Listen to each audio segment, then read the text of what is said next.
Good morning, Wednesday time again.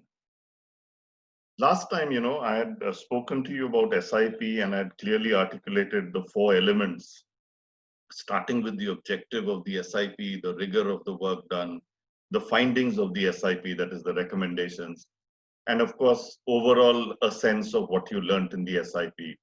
I want to dive a little deeper into an area where a lot of students get SIP, particularly in banks, and these are in the areas of credit appraisal.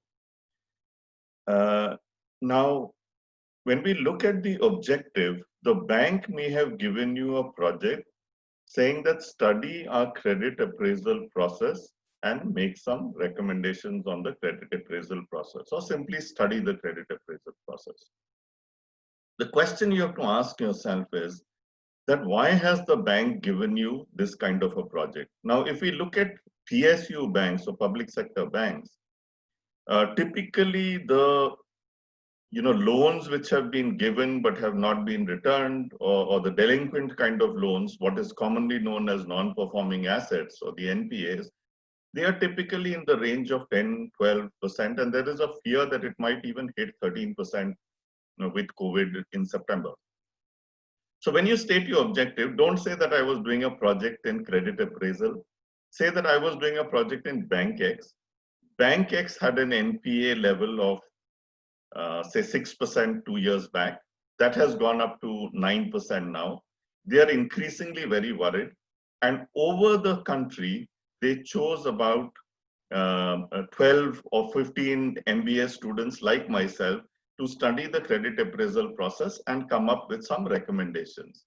So what we did is that we went through the loans, we went through the process, we went through where the, some kind of an analysis on the loans, where the default is, and we came up with certain recommendations. Now that makes the whole purpose very clear about why this project was given to me by the bank. The bank didn't really want you to just study the credit appraisal process. The bank wanted 15 of you to cumulatively give some pointers to what could be a possible solution to solving this problem. And realistically, obviously, the bank will look at other sources as well, but the bank main concern is this whole area of NPA or non-performing assets.